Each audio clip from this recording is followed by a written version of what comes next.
Saturday, August 28th, add it to your calendar. The Sports Betting Channel presents To Be Determined. Our new show starts at 8 o'clock out here in San Diego, 11 o'clock in New York, and then we're done just in time for the first game kickoffs for college football.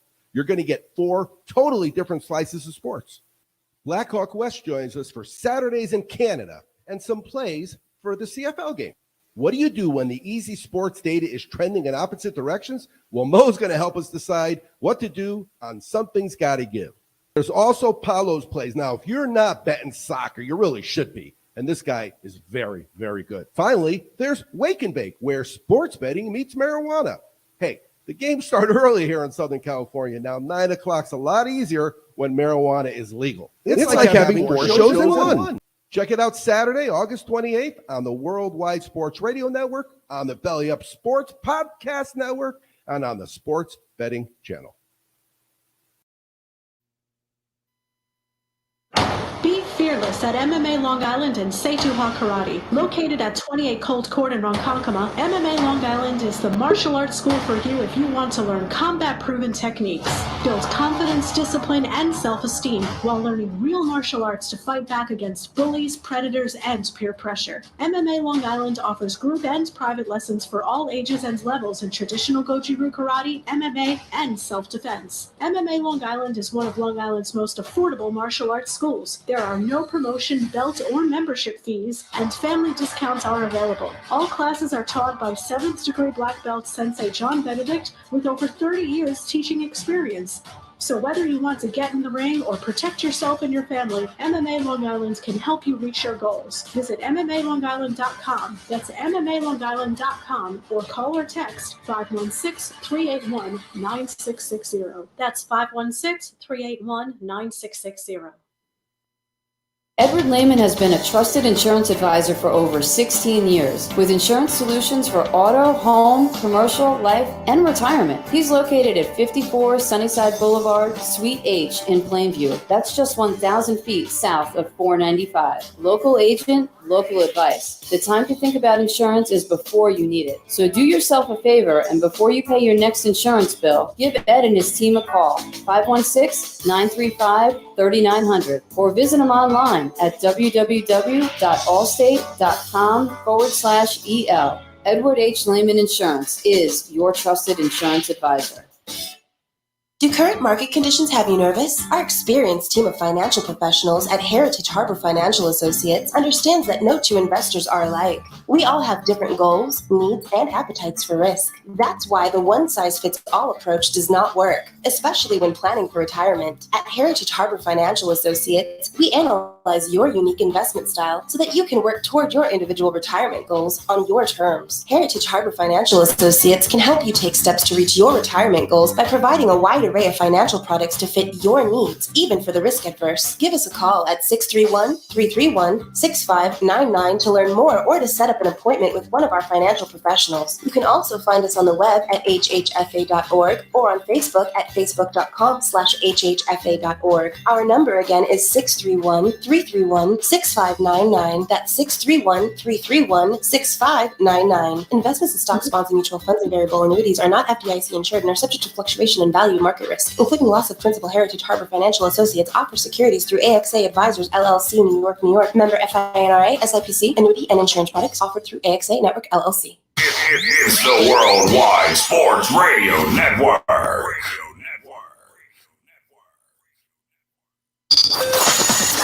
That's the bottom line. The Stone Cold Sepsa. Everybody dies. Because I'm better than you, and you know it. Woo! Yes, sir!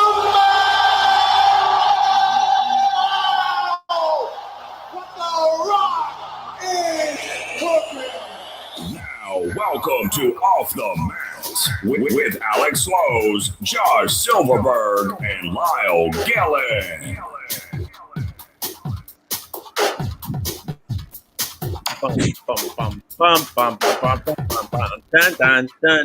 Yes, ladies and gentlemen, we are back live. It feels like it's been a while, but it's only been a week, but I just feel like there's been so much wrestling that's gone on this past week. We are live here on the Worldwide Sports Radio Network. Welcome to the only wrestling talk show here every Tuesday night from 8 to 10 p.m. Welcome to Off the Mat. I am your host, Josh Silverberg. Of course, with me at this time, my boys, my guys right here, man. First up, Mr. Alex Lowe's. What's happening, dude? Nothing much, Josh. Can't wait to talk about all the topics we have for you in the show. It's going to be a good one. Stick with us the whole way through, ladies and gentlemen. Absolutely, 100%. And of course, it's interesting tonight what's going on with him. I think he just came out of a claim from the video game company. Mr. Lyle Gillen is joining us. What's happening, man? I think it's great that you stayed on with the camera. Personally. Hey, at least I'm not on a cell phone, you know? I'm telling you, when I watched you last week, it looked like you were lounging on the green screen. First of all, I am never listening to Errol again when it comes to what computer to buy. A couple of days after I bought this computer, I had a major issue. And then, last week, it just shut off on me. It wouldn't let me load in. It said my operating system was deleted. Like, what? Well, I will say it's a bit of news for tonight's show. I will be on until 9 o'clock tonight. These guys are going to take it the rest of the way. And we know that I trust them for sure. They're going to get into all SummerSlam stuff. Everything that happened. They'll get to the finishing moves and all that stuff. We have Raj Giri from WrestlingInc.com. I don't know if he's in yet, but I will introduce him in a second when Speedy lets me know that he's here. I will introduce him. But first off, we got to tell you how you download our app. It's very simple. Here's what you do. If you have an iPhone, you go to the Apple Store. You type in WWSRN. If you have an Android, you go to the Google Play Store. Type in Worldwide Sports. Type all that in. You download our app for free. You get our show schedules, all of our show links, what time we are at. If you're driving, you can listen to the audio feed. You have the video feed on there. We have great articles that all of us on the staff write. It's a wonderful, wonderful app right at the tip of your fingers. It's all free. Check us out, worldwidesportsradio.com as well. Facebook, Twitter, Instagram, YouTube, Periscope. You name it, we're on it. Alex will plug really, really quickly. Alex, I'm giving you 10 seconds to plug the website. We have the Off the Mat WWSRN Google website. It is available in our Twitter bio at Off the Mat WWSRN. You click on that link, and it'll take you to our show archive. We have a pay-per-view and show schedule for the month of August into September and more. So please feel free to check out that website anytime.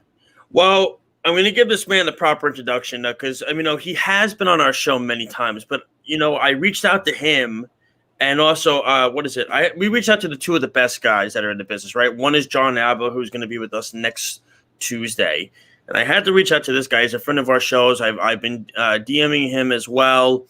Asking information. He's the owner of WrestlingInc.com. He does so much good content, great stuff on there. And I appreciate him because I know how busy he is tonight, for sure. Being a parent and as a future dad that I am in the next few months, trust me, I'm going to lose track of my schedule as well. And maybe he'll give me advice on parenting in the future for sure. And that's Raj Giri. He's joining us now. What's happening, man? How you doing? What's going on, guys? It's pretty insane over here, but how's it going with you guys? It's going well. When you talk insane, like I was telling these guys, I said I feel like I haven't seen them in like a month, but it was only last Tuesday. I don't remember there being as jam-packed of a weekend in wrestling as we've had in a very long time. I know you being an insider for sure, you probably had a blast with this whole situation between Punk and the Cole situation and NXT and SummerSlam. What were your thoughts on this whole weekend in general? It's been insane. Thursday is kind of like the first day that I kind of get to, well, not during the day at least, but at least during the evening where I'm going to take a little time off and barbecue with the family and have a few drinks and just relax. Trust me, you heard it after this weekend, that's for sure. And like I said, I know your time is very valuable. We have so many questions we want to ask you. We only have you on for a couple of minutes. Obviously, the first question I want to get to you is obviously the elephant in the room, and there's a couple of elephants in the room, actually, I should say. There's a lot this week. We talked to you about CM Punk, right? That was that pop, they call it the Road Warriors pop. What happened in Chicago at the United Center was absolutely insane. It was. I personally, I don't know about these guys. I don't want to speak on their behalf. I haven't heard a crowd pop like that, I believe, since I think it was Triple H when he came back at Madison Square Garden back in, I believe it was 2002, if I'm not mistaken. I might be wrong of the year with that. When MSG just completely popped when Triple H came back. What were your thoughts on the promo, the way he came back? Because everybody loved it. One guy that came out and said he didn't like it was Booker T, and I completely disagreed as to why he didn't like it. I think it was silly, his reasonings, but it seemed like everybody liked it, and it was a major hit, and the rating showed it. Yeah, I thought it was a home run. I thought it was perfect because, you could make the argument that they should have shot an angle or something, but I don't think that was the right time because he's coming back after 7 years. So you want him to come out, tell his story, address the fans for the first time in a wrestling ring, again, in 7 years. And then next week you could do your story. And then you could start building to a match. And he still mentioned his match with Darby, but that was what people wanted. That was what they got. And I think doing an angle at the end would have cheapened it. So I thought it was perfect. Go for it, Alex. So my question is related to CM Punk and the possibility of AEW giving him a title shot later down the road.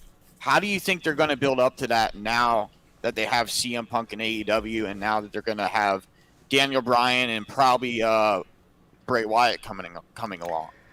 Well, I think Daniel Bryan and CM Punk are guys that'll automatically be right at the top. I don't know Bray Wyatt so much. We'll have to see what kind of character he comes up with. WWE owns the name Bray Wyatt, so we'll just have to see what he comes up with. I can see him being more like kind of like how Miro's been used, more building him but not throwing him to the top. But Punk, what I would do is at All Out, you have Punk beat Darby, in the main event, you got Omega beat Cage. And then at the end, you have Punk come out, face off with Omega. Fans will be going crazy in Chicago. And then have a short brawl, have Punk lay him out, pose with the belt. And that would be huge. That's going to get everyone talking. And you do that for the next pay-per-view. I think that'll be their biggest pay-per-view ever, if this one isn't. Go for it, Lyle. So I want to ask you about CM Punk's contract. I know he said that it's full-time, and Tony wouldn't really give much details on it, and Sean Ross Sapp didn't have much to report on it. So have you heard anything about his contract with AEW? And is there a chance it could be more than just a contract? Is that why they're just not giving any details? Could he be more than just a full-time wrestler and more than that within the company? I mean, that is all. I don't know anything else about his contract. I know basically back in June was when I first heard that Punk was in, and this was before it came out. And I tried reaching out to people in AEW, and they were denying it. And I worded it wrong. I said I heard he had signed, and maybe technically he hadn't put pen to paper yet. But I know at least as of in June that they had come to terms. Now, so whatever it is, it ends in June. I don't think it's a 1-year deal. I would think it's at least 2.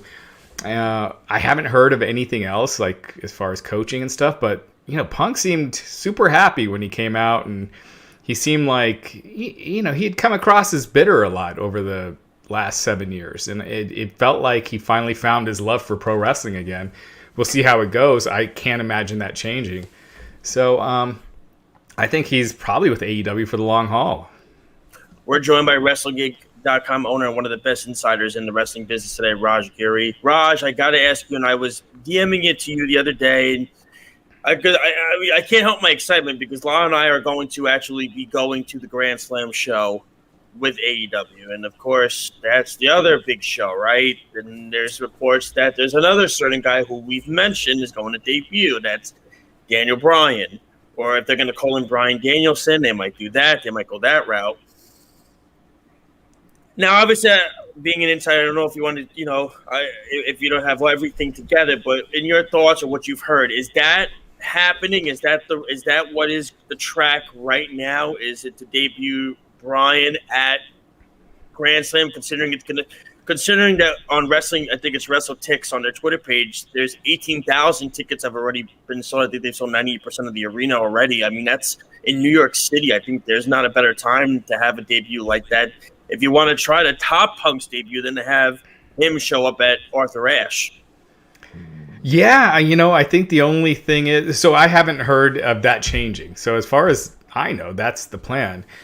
The one thing you don't want to do is bring in someone when Punk is still at the talk of the town. Now, I think by then it will have come down a little bit. It would have dissipated, and then that's a huge 1-2 punch. You have Punk, dies down a little bit, the euphoria. Then you bring in Bryan. Somewhere down the line, it's looking like Adam Cole. Obviously Bray Wyatt. And there's a couple others I'm hearing of that I'm trying to get confirmation.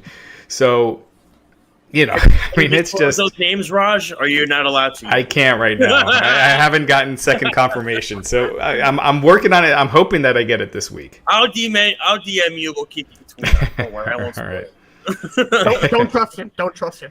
Yeah. Come on. I'm not going to do. No, but I only asked that because, like you said, and I'm going to let Alex ask the next question. But the thing is really, when you think about it, and I mentioned this when Lyle wasn't here 2 weeks ago, I mentioned this to Alex, that AEW didn't even need Daniel Bryan and CM Punk. They were doing well ratings-wise without them. Now they get these guys, plus you said possibly Adam Cole and Bray Wyatt. It's like gravy at this point. And I'm sure Ruby Riott, you're hearing rumors that she's, they're doing the all-out women's battle royal. I'm sure she'll probably be in that, I would think. That's AEW's just a whole. I compared it, Raj, to Hall and Nash-esque. It's showing up on WCW with these Bryan and Punk stuff. It's the closest thing we've seen since then. There was that time in TNA when they brought in Hogan and Flair and RVD, but didn't absolutely nothing. Yeah, their biggest one was Kurt, I think. I think Kurt was when they got Angle was their biggest one. Yeah, but they quickly turned him just into another top guy as opposed to something special, and then it dissipated within a few months. It was just everything was just back to normal. Yeah. You just had another top guy, even sooner than a few months. So, AEW. It's WWE is still beating him in the ratings, but AEW is getting closer and closer and closer. And you don't want that gap to narrow if you're WWE. And they're just, sitting doing business as usual as opposed to trying to change things up. And I think you just look at the energy of the two shows. You look at Raw, and you look at Dynamite, and there's just no question which has the more energetic audience. And it's just, and that makes a show easier to watch, in my opinion. It's just that energy. I could watch a football game where I don't care about two teams that the fans are just going crazy the whole time, and there's a bunch of action, as opposed to one with the two top, like the Super Bowl this past year, where it's like you got top teams but nothing's happening. It's a boring game. For sure. Alex, go for it, man. So my next question is about CM Punk possibly facing Kenny Omega.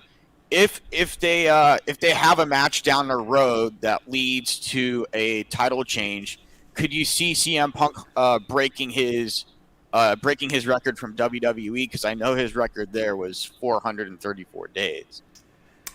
Ooh, I don't know. Just because you've got so many guys now coming in that I think it's going to be hard to sustain. And I think Punk, because he is a little bit older, he will probably want to put over some younger talent. And so I think holding the title for that long kind of keeps the title away from guys like Hangman Page, who could probably use it when they come back. So I don't think he holds it that long. I think he'll hold it for a while. They don't like to do the quickie title reigns in AEW, but I don't think it'll be past his WWE title reign. No paper champions with that brand, that's for sure. Yeah. Go for it, Lyle. So, in March of last year, we were supposed to have Blood and Guts at Prudential Center. Have you heard anything about what they're rumored to be doing at the Prudential Center show this year? Okay. You were saying Brody's debut? No, they were going to be doing the Blood and Guts at Prudential Center. Oh, Blood and Guts. And yeah. No, I haven't heard it. I haven't even asked about that. No, I don't think they're going to do anything that big because Arthur Ashe is the big show, and I don't think you want to take away from that by doing something the week. Is it the week before or the week after? The week before. It's the week before. So yeah, that would kind of take away. We're going to that show too, Lyle and I. I felt like they might want to do something big to make up for them losing Blood and Guts, but yeah, that wasn't their fault. I think you don't want to be bigger than Arthur Ashe. Just, that's going to be an amazing atmosphere. Does Arthur Ashe kind of make up for it, though, when you think about it, Raj? Because it's still, somewhat in the area. Yeah. I would think a lot of those same fans are going to both. Oh, yeah, they'll all be there. Yeah. Prudential Center, I think, already sold it. I think it was 11,000. I think they already got for that show already. Wow. It's crazy what they got for that. All right, Raj, I'm going to bring this up, but it's the other elephant in the room that I mentioned, and I know you broke the story. It was a couple of months ago. It was about Adam Cole, Bebe, the whole thing, what's going on with him. We don't know. Now we're going back and forth. Sean Ross is saying things. I think it was Wrestle Insider, I believe, is saying things, and it's nobody knows. I feel like it's really. I mean, I would think at this point they would have been. Have you heard anything? Yeah, Sean's was right. It's up on Friday. Okay, so Sean's was definitely right. So the fact of the matter is, I mean, if you're WWE, right, and it's up Friday and nothing's been announced, and considering how it ended for him yesterday at TakeOver or whatever 2 days ago on TakeOver, it was absolutely terrible. I thought how it was just my personal take on it. I don't know about these guys. I hated how it ended. And the fans were booing at the end of it. They did not like. I mean, a one-handed Kyle O'Reilly puts him in a leg lock and Adam Cole quits. I mean, I thought it was silly. But what? Because I know you were like one of the first guys to really be on the story about how when the contract was up and everything like that. What are you hearing? Is it AEW? I mean, because Britt's writing things, the Bucks are writing things, Omega's writing things. WWE, I would think, would have had something signed by now to make sure he's there. I mean, what's going on? That's kind of my impression. So when I originally broke the story about Adam Cole, I knew his contract was up last month at the Great American Bash, or right before it. I'm forgetting exactly. It was like right before it or right after, but he signed the extension. All I knew is that it goes through SummerSlam weekend. It's up after SummerSlam weekend, but before the end of the month. So I found out today when I saw the two dueling reports that it is this Friday. So not at the very end of the month, but this Friday. I think I don't think he's staying. I think if he was going to sign, he would have. I don't see why he would right now. I just think you see like how NXT talent have been used. You look at what Karrion Kross, what he's wearing. Looked awful last night, Raj. He looked like and look, Demolition is one of my favorite tag teams of all time. They look like watered down Demolition. He looked like Demolition combined with the old Ron Simmons character when he was the thing. Right, yeah. He looked like Shredder, but like cartoon version. Yeah, it was terrible. And Karrion Kross's his straps were kind of loose, and it was awful. And just the history of guys his size on the main roster. Look at how Ricochet is treated. You're never getting past a certain level unless there have been a few exceptions. Ray never headlined a WrestleMania. He did have a big moment at a WrestleMania, but he wasn't the last match. CM Punk never was the last match. Daniel Bryan was completely by accident in a lot of ways because that was supposed to be a one-on-one between Randy Orton and Batista. CM Punk left. Daniel Bryan was supposed to be facing Sheamus at that WrestleMania. So anyway, you just see the history of smaller guys, and it takes a lot to overcome it. So I don't know. I think it seems more guaranteed a success with AEW. Plus, it's so hot right now. It's just got the momentum going. It just seems to make more sense to me to go that route. I mean, it's just, and really quick before I let these guys go, I mean, you saw the quote today, I'm sure, with one of the reps from WWE said, you have to market these guys, and you have to market them in a way where it sells toys, games, yada, yada, yada. I'm like, dude, they're already marketed. I mean, Karrion Kross was one of the top guys in the business during the last 6 or 7 months. Why? I mean, he had Scarlett. Once Scarlett got like that takeover entrance on Sunday was awful. It was so awkward without her even being there, and it's weird. And the crowd was booing, and they. Well, Scarlett's absence from NXT is unrelated. That's not creative. From NXT, from WWE, it was like why she didn't show up from the beginning. But for NXT, that's unrelated. I think it's other reasons. Okay, all right. So. Alex, if you want to ask the next one, go for it, man. So my question is about Bray Wyatt and the initial report on him.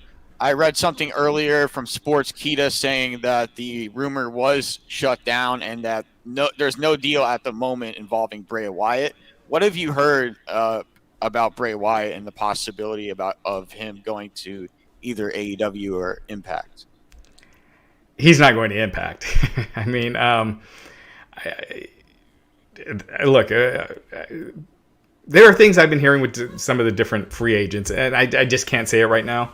I'm hoping I'll have more in the next couple of days.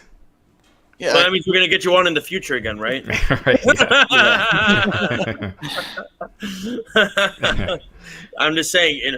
Well, I know one guy Alex really wants to know is, I don't know if obviously you can't share, is Bronson Reed. I know that's one guy that I know is everybody is curious about. He's one of the hottest free agents. Yeah, out there. he's one of the biggest free agents out there Shocked that going. he was released. I can't believe they did Yeah, that. it was a shocker to me to see Bronson Reed go because he has a tremendous amount of talent. His mic work is good. His ring skills are unbelievable. Just the way he goes about things and the way he performs is top notch. Yeah, I think everyone assumed he was headed to the main roster when he did those tryout matches. It seemed like a given, but apparently, I bet you it's just Vince probably thought he was too short. And that's just how it is, Vince, the problem right now with WWE, and because there was that report from The Observer that they're looking for big guys again, their feeling is like size equals drawing power.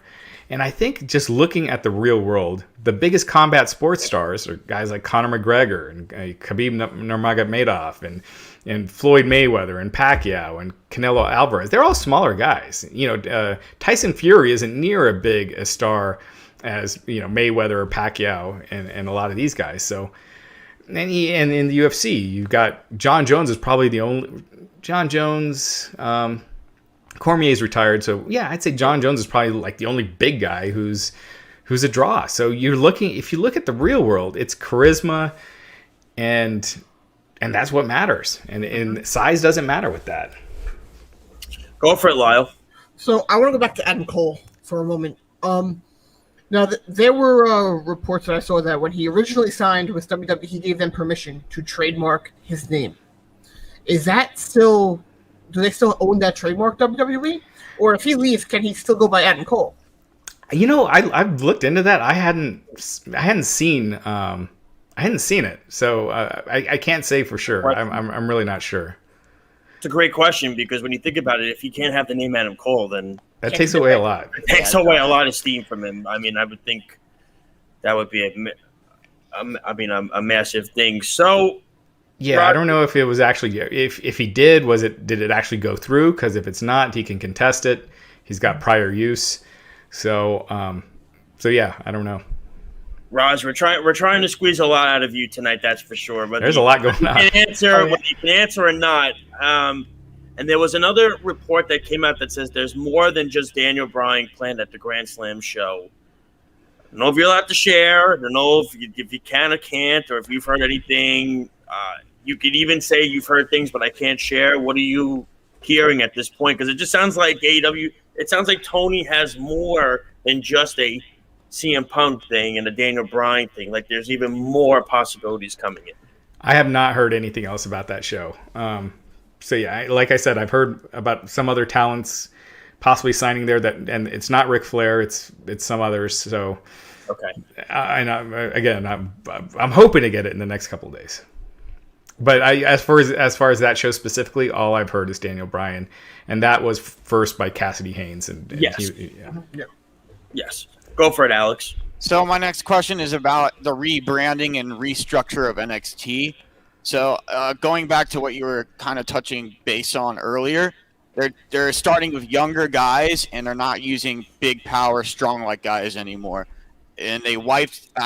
That's why I know they wiped the roster they did have, and I just want to get your thoughts on what your thoughts are on about the whole restructuring process, and was it a good idea for them to do that? What are your thoughts on that?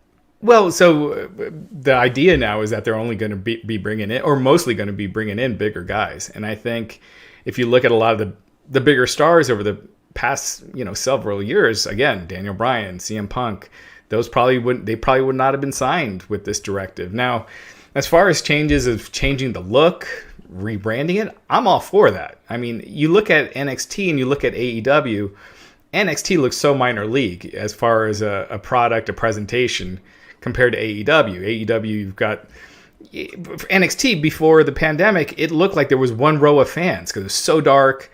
It's just yellow and black all over. It's just so dark. It's not lively. There's no energy. You hear people, but you can't see them. So I'm all for them revamping the look, but as far as the type of talent they're bringing in, I think there's going to be a lot of missed opportunities. Go for it, Lyle. So a while back, there was a report that Tessa and Daga signed with AEW. I haven't heard anything since then. Is there anything you have heard about that? No, that wasn't true then. It wasn't. Okay. Yeah, so there were rumors that Daga might be going, but I haven't heard of either of them being signed. I don't think they have.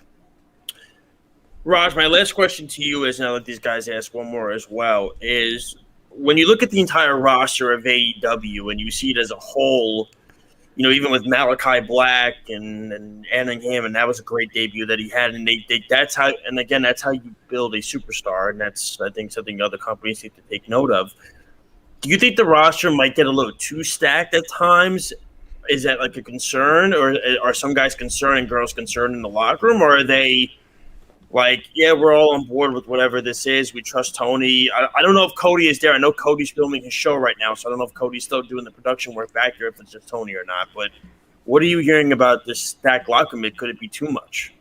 Yeah, I mean that is the balancing act. That is a problem with WCW when you had so many huge stars come in from WWF. And then your own guys aren't getting pushed, and that led to a lot of malcontent and or discontent and people being unhappy, and then it got toxic. Now I have more faith that Tony's going to be able to handle it, but look, already it's hard for people to get on TV on Dynamite.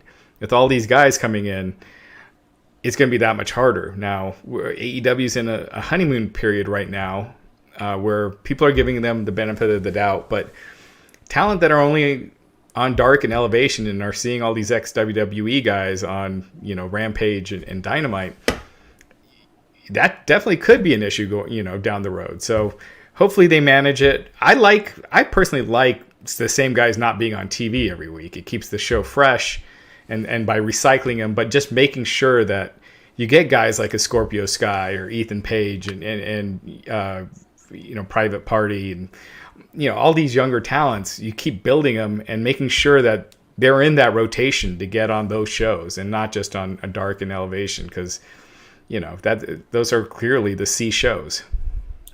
Go for it, Alex. So my question is about Brock Lesnar, him appearing at SummerSlam.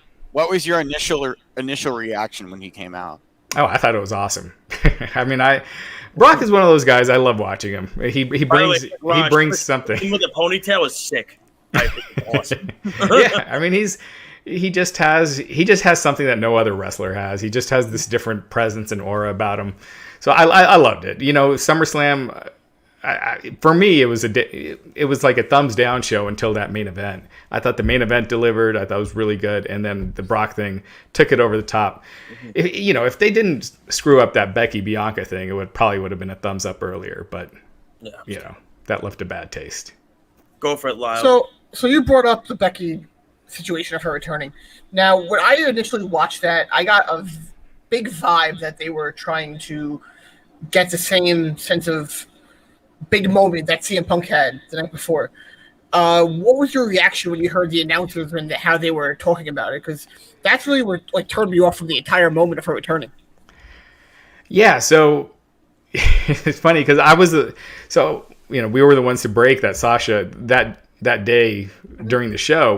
We found out definitively that Sasha was not going to be on the show, and they still were promoting her. They aired that video package. I saw that too by you guys, and it was weird. It was very long. Yeah, I started getting all these. A minute before the show, they did the promo. Yeah, I started getting all these hate DMs like, "Yeah, man, you were wrong, you idiot." But yeah, I mean, it just, you can do it without false advertising. First off, and then second, I thought it was cool that Becky came back, but to job out Bianca like that, who had been on the upswing, she's not at the position now where a loss like that doesn't hurt her. Becky could lose like that and she'll be fine, or Brock, or it doesn't hurt them, but it hurts Bianca because she's not quite there yet. She's not established yet. She's on her way. And look, maybe, Daniel Bryan was beaten in 10 seconds at that WrestleMania by Sheamus, and the fans got on his side because of it. So maybe it'll end up working out, but it's kind of Becky being heel and just coming back, I could see fans booing Bianca, and that just ends up hurting her in the long run. So hopefully it goes their way. They boo Becky, get even more behind Bianca, but we'll see. I do have a follow-up because you brought up Sasha. Are you able to tell us why she hasn't been on WWE programming? I've heard what I can't say, though. Okay. That's fair enough. Raj Giri, ladies and gentlemen, from WrestlingInc.com. Listen, I know it was such short notice. We all really appreciate you coming on. Don't be a stranger. Come on anytime you want, for sure. We love having you. We love the information. Just like I said, we hassled you. We're gonna hassle John Alba next week too. Do the same thing, and then we're gonna have you again in the next few weeks, and hassle you again when more guys come on and everything like that. But seriously, don't be a stranger. Before you go, how can the fans reach you on social media? Check me at RajGiri_303. Follow Wrestling Inc. at Wrestling Inc. Keep visiting WrestlingInc.com. The number of articles we've had this month, it's more than we've ever had ever. So it's just been insane. Yeah, it's a good problem for sure. But there's just so much going on, and it's not going to stop. This is the most fascinating period of wrestling since WCW folded, and it's going to keep going. Listen, Raj, don't be a stranger. Like I said, we'd love to get you back on the show in the next few weeks whenever you're available and you have time. I know how busy you are. This is just a crazy time. Listen, enjoy the rest of the night. We appreciate you coming on short notice and the timing and everything like that. All right, man? Be good, okay? All right. Thanks for having me, guys. Thanks, Raj. Appreciate it. All right, take care. Have a good one. The great Raj Giri, ladies and gentlemen, from WrestlingInc.com, the owner of WrestlingInc.com. He does unbelievable, great work. We're going to go to a quick break. When we come back, we're going to get these guys' thoughts on the interview that we just had with Raj. And, of course, I'm off the air at 9 o'clock. So, of course, we got to get me into some CM Punk conversation. We have to before these guys take the reins and do their SummerSlam and NXT TakeOver stuff. And before we go to break, shout out to my cousin, Michelle Lasanti watching. Of course, my mom, Marilyn Soberg, watching. Carl watching tonight as well, chanting CM Punk. CM Punk's Chi-Town entrance was epic. Cena NFT ! Love it. I miss talking to Carl a lot more. I have to reach out to him for sure. But when we come back, we're gonna get into the recap of Raj's interview, and we're getting into our initial thoughts of the amazing, wonderful, crazy CM Punk debut on AEW Rampage. Don't go anywhere. This is Off the Mat right here on the Worldwide Sports Radio Network. We'll be right back. It's the Worldwide Sports Radio Network. Edward Lehman has been a trusted insurance advisor for over 16 years with insurance solutions for auto, home, commercial, life, and retirement. He's located at 54 Sunnyside Boulevard, Suite H in Plainview. That's just 1,000 feet south of 495. Local agent, local advice. The time to think about insurance is before you need it. So do yourself a favor, and before you pay your next insurance bill, give Ed and his team a call, 516-935-3900, or visit him online at www.allstate.com/EL. Edward H. Lehman Insurance is your trusted insurance advisor. Take a look under your bed.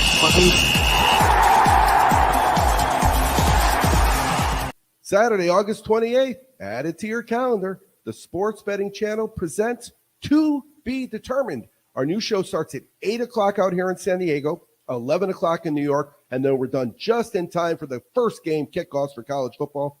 You're going to get 4 totally different slices of sports. Blackhawk West joins us for Saturdays in Canada and some plays for the CFL game.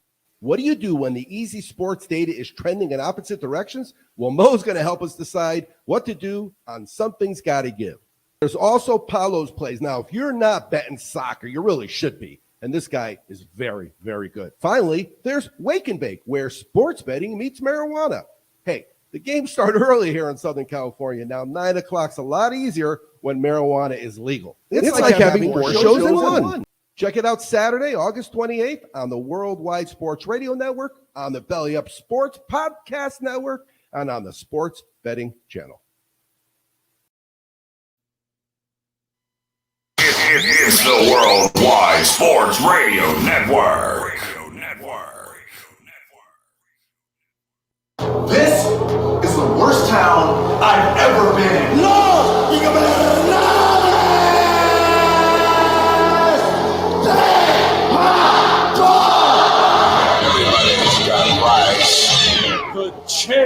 is here. Now welcome back to Off the Mat with Alex Slows, Josh Silverberg, and Lyle Gillen. Yes, I am trying. Well, we have the thing in the way right now. Whatever, Speedy, we got the thing in the way. There we go. There we go. I'm trying to multitask and do everything at once and liking people's comments. We are live here on the Worldwide Sports Radio Network. This is Off the Mat, running you every Tuesday night from 8 to 10. Right here on WWSRN. Got to thank Raj Giri from WrestlingInc.com, of course, for joining us. He gave us so much. Of course, there's certain things he can't disclose, and that's his right. He's a journalist. We have to respect that. Listen, I have a bachelor's degree in journalism. I remember not being allowed to disclose any information that was possible stuff. So it's their right, and some of it can be very personal. So we, of course, respect them. We're going to have John Alba on next week's show as well. Again, a quick reminder, we will not be on the air on September the 7th. We will not be on that day. That is a day we will don't worry about it, Speedy. You're good, man. That is a day we will not be on the air live. But go ahead, Lyle. You got something you wanted to say. It does make me more curious about what's going on with Sasha, though, because that seems a little bizarre that she wouldn't be on for this while. And even that they thought she would be able to right down to the moment. I don't know if one day we'll find out, but I am definitely curious about what is going on. Mm-hmm. I mean, they did a whole video package right before the match with the two of them. It was just very awkward. But like I said, I mean, you guys are going to get more into the SummerSlam conversation a little bit later on for sure. Really quick, Carl says journalistic integrity was thrown against the ropes and people elbowed years ago. He ain't wrong. Yeah, I mean, he's not wrong about that. There is none anymore, that's for sure. But, guys, we got to get into it. And, of course, that is the situation with what happened on Friday night. Lyle and I, we watched it. We watched it. We watched it together. Saw it. It was great. It was amazing. I mean, that was. Glad Matt shut up. What happened? I'm glad Matt shut up. That's the most. It's funny. That's the most I've heard him talk ever. If he spoke over that moment, I probably would have murdered him. He wasn't going to. He knew when to speak and not to speak. He knew. I like watching wrestling with Matt because honestly, he's a casual fan, but he gets impressed with it. So that's why I like watching with him. And he's just a fun person. But anyway, he's not a dick about it. What happened? Not a dick about it. That too. There's some people that might be. So we'll get into it. You guys will go first. Alex, what were your initial thoughts when Punk came out and the entrance hit and the place went nuts and everything like that? So I'm gonna tell you, as soon as the show opened, I could already immediately tell the atmosphere in that arena was going to be electric, and it was. And when CM Punk came out, that place just came unglued. I mean, that's the loudest pop I've ever heard since Undertaker came back after his loss to Brock Lesnar. That's how loud it was. Go for it, Lyle. I mean, I know how you were. It was surreal. That was the only way unbelievable moment. It was definitely that's the only way I could really describe it. It was a few weeks before the news broke. Alex said that about the report that someone big could be debuting at Arthur Ashe. And Alex immediately took that as CM Punk when I told him it was Daniel Bryan. And I'm like, no, it's not going to happen. It's never going to happen.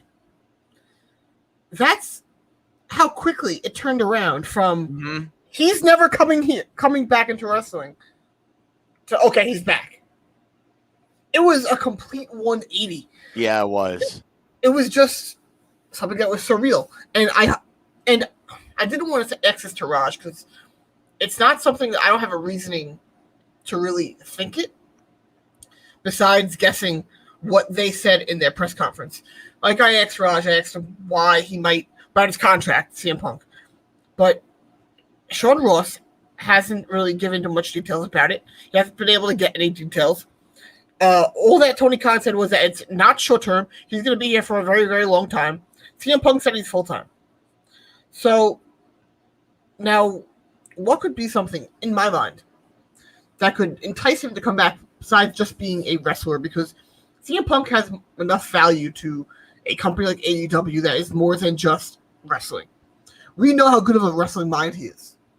He said in his interview with Cole Cabana about how he essentially pitched the idea of having the 3 members of the Shield together in a group.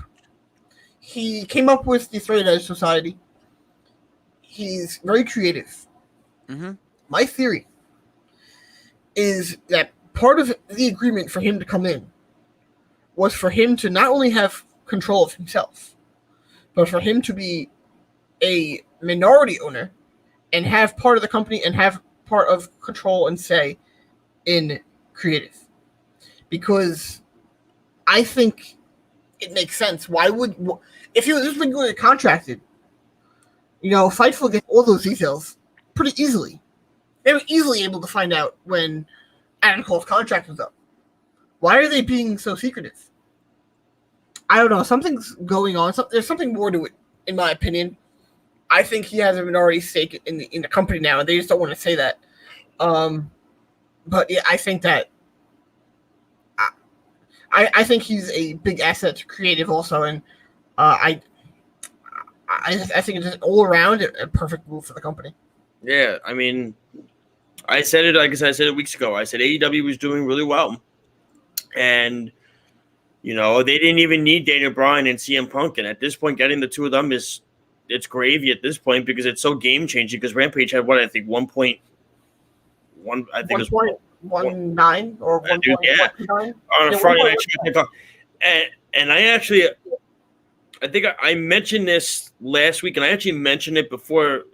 I was talking to Lyle before Rampage started that night. I said to him, I said, what if they threw the idea of maybe having Punk start the show? Because instead of maybe having him start the show, because then what's going to happen is the fans the entire night are just going to be chanting CM Punk, and it's going to take away from the entire show. Whereas if you get it done right away, you know what I'm saying?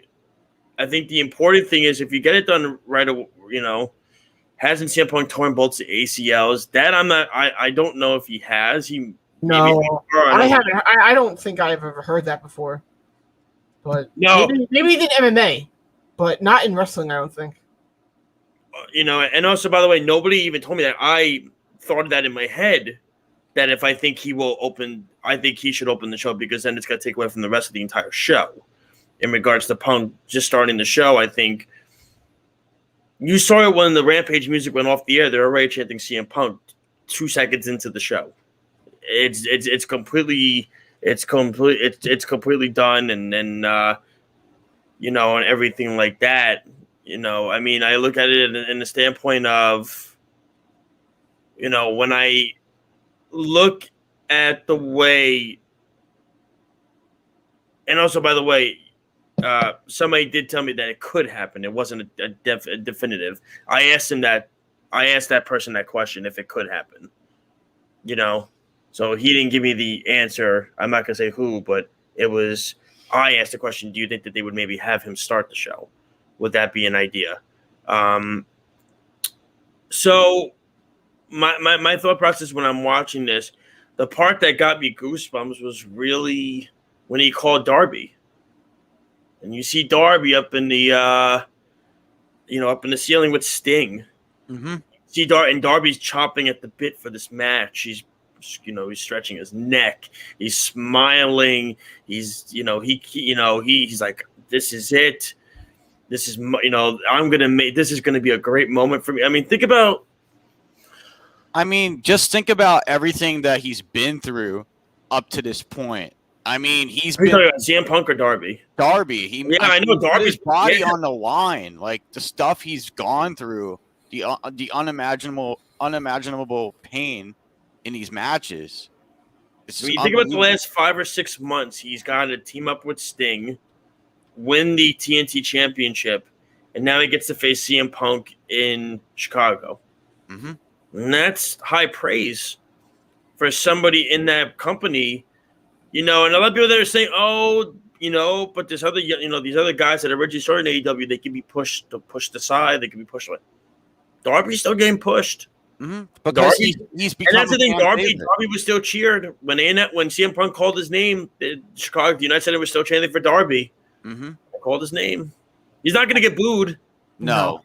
You know, they're not going to do like what they did with Rock Hogan, where Rock got booed and Hogan got cheered. Like, they're going to cheer. Punk's going to get the louder ovation, but they're going to cheer both guys. Mm-hmm. And I think Sting's going to – I don't even think Sting's even going to be at ringside. I think Darby's going to tell Sting to stay in the back. Let him be on his own. Mm-hmm. Let me do this, and then – I don't think Sting should be there. It would take away No, from it would take away from the match. It would take away from CM Punk versus Darby, which you want to make CM Punk the biggest name there. And with Sting being Sting, you don't want him to be there. You don't. I mean, he wouldn't get involved anyway. No, he wouldn't. But I don't think it's a good idea to have him there. No, I agree. Have him in the back. Maybe have him part of the Moxley and Eddie Kingston match. That'd be cool. That would be better. So he's still involved and he's not there.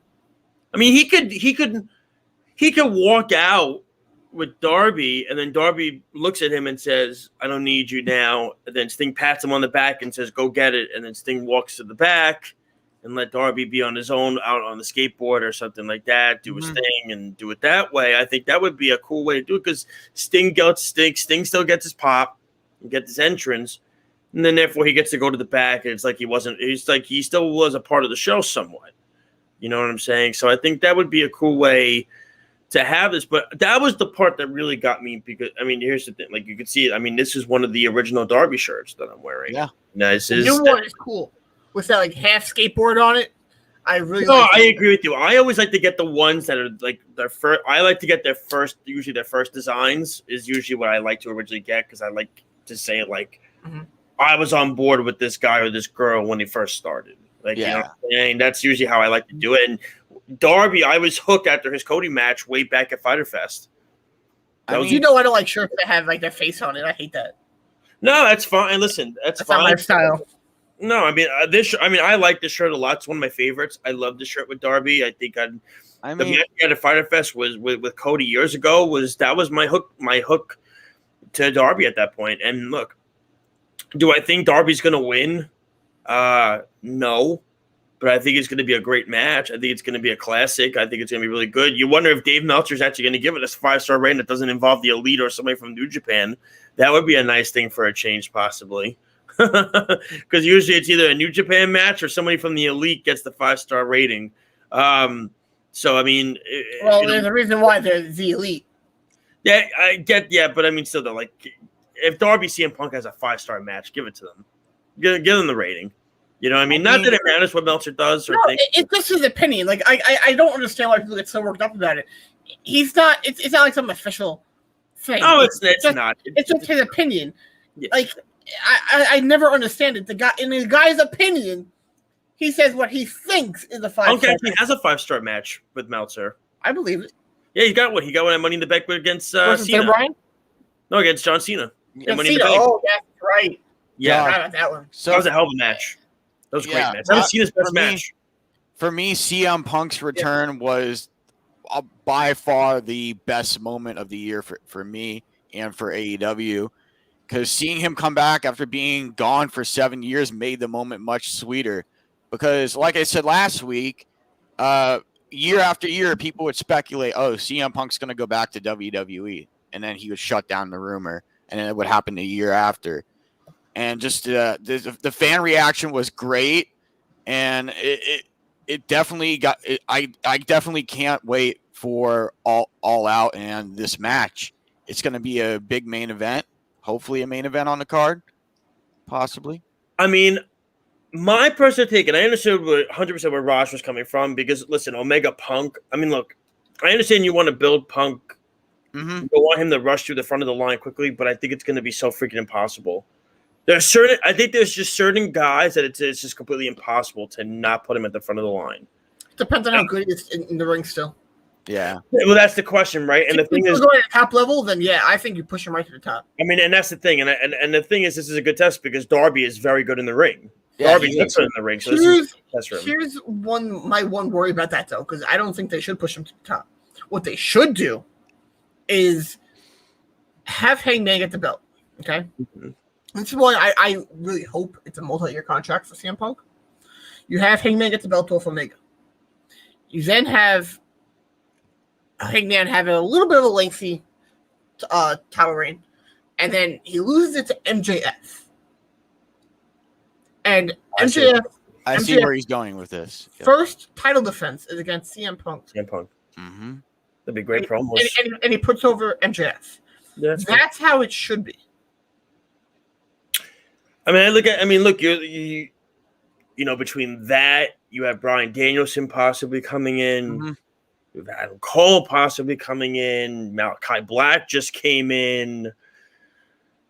If Bray Wyatt comes in, this guy comes in, and that guy comes in, and this person goes in. It's going to be a very stacked roster where they have to pick and choose wisely who's going to be up for the championship. Are guys like Moxley and those guys going to get lost in the shuffle? However, I don't think that I do think that Daniel Bryan could get a shot before Punk. Mm-hmm. I think Omega Punk Bryan might be too good to pass. That's just the thing. It will happen. The question is when. I think it'll either happen at Full Gear, mm-hmm. or it'll happen at Double or Nothing in 2022. I think there's just certain matches that, like, well, first of all, the other big thing is in an article, Daniel Bryan said that a dream match he wants to have is with Will Ospreay.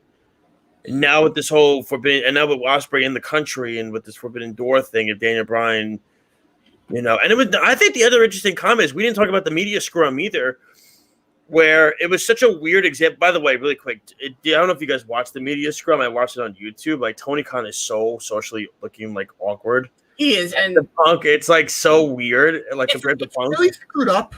How there are some people on Twitter who are the super duper get on their knees and suck off Vince McMahon and hate everything AEW that they touch, that they actually bully him for being socially awkward like that. Well, like, I mean, I don't bully him. I'm just making a point. I know, but they bully him for talking to the crowd when they're not even filming anything. A fan records him. Yeah. And they take that video the fan made and just make fun of him. Well, the interesting thing I wanted to take from that is really, I mean, like, it was so random. It was like, I forgot what it was that started it, but it was like, if Tony wants me to do the G1, you know, then I'm like, that's a bold example. That's a really bold example to make. If Tony wants me to do the G1, I mean, you know, what's rules are they going to have to think about? I'm like, you could have used any example you wanted. Like he could have said, if I don't like this creative idea, then Tony maybe and I could talk about it. Not if Tony wants me to do the G1. I mean, I'm like, wait a minute. You're opening up a whole nother door now. Like, yeah. why are you using the G1 as the example? I heard that. I think he wants to do G1. He just didn't want to say, I want to do G1. I mean, clearly, and even Tony was like, Tony's like pointing and smirking, like, I don't know what to say. He's going to do this. So, but it was like, out of all the examples, I was like, wow, you could have used 20 different examples. You could have used a creative example. You could have used a date example. No, use the G1 example. I'm like, what the hell? You could have said, hey, I would love to do a Wrestle Kingdom match. Yeah, really. Let me tell you something. If they could, you want to finish that? that? Like Wrestle Kingdom match. They ever did like Okada versus him. And like, oh, for God's sake. I would prefer Tanahashi. Tanahashi would be cool. That reminds me. Did you guys see the tweet from Kenta? Give me CM Punk. Yes, he did. Kenta said, give me CM Punk. I love that. Bring him on in. Listen, oh my God, that would be great. Actually, yeah. Screw Tanahashi. I want Kenta versus CM Punk. And let me tell you something. And I will say this, because Ospreay is in the country right now and Danielson is here, possibly with AEW.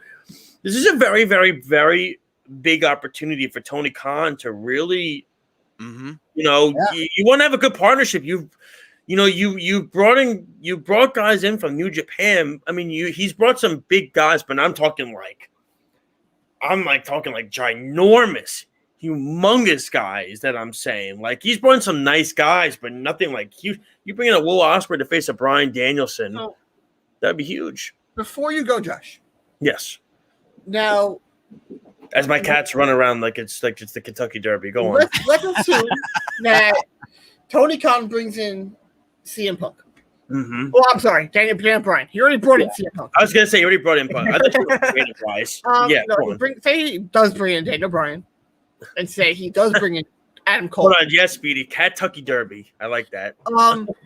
Where do you rank Tony Khan among the all-time wrestling bookers? Or promoters. I'll say promoters. That has nothing to do with booking. That is more promoters. If he's able to sign CM Punk, Adam Cole, and Daniel Bryan. Listen, if you had Bray Wyatt, you'll make me happy as a clam.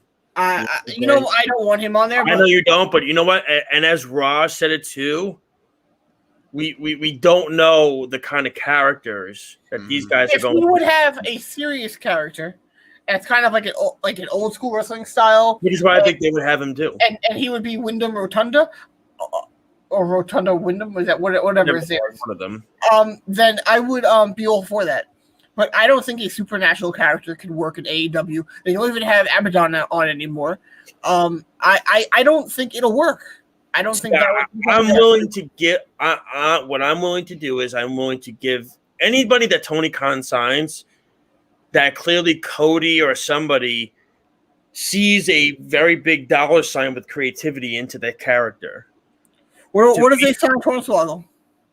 What happened? What if they signed Hornswoggle? Well, then that's just stupidity. That's not even realistic. I'm talking about like smart decision making. You know, like. Because to me, I don't think it's smart to bring in Bray Wyatt. Well, you may not, but if Tony Khan thinks it is, and let's be real here, if he wants to do that Fiend character, then I'm sorry. They're not. That's not what's going to happen because WWE owns the rights. No. I mean, like that style character, not exactly the Fiend. No, listen, they want to. Like that. They can't do that because, like, that fan base who watches AEW, they were the fan base that hated the Fiend. No, what the fans liked was the old the Swamp character. That's the character that they liked when he was in the family. That was the character they liked. And, it's no surprise, obviously, that, I mean, it's not going to happen, but like a Braun Strowman and an Eric Rowan are all free agents. And it's like Bray Wyatt's a free agent too. And it's like, you can't tell me the Wyatt family wasn't as over as anybody when they were there. Oh, they were. They were super over. They were completely over. I mean, they were. I mean, when Bray was the Swamp character, he carried that rivalry with Undertaker till WrestleMania. He they carried it with the Shield. Yeah, all that work. If that's the character they're going to bring in, I'm all for it. And I think Tony Khan knows what works and what doesn't work. Tony knows that.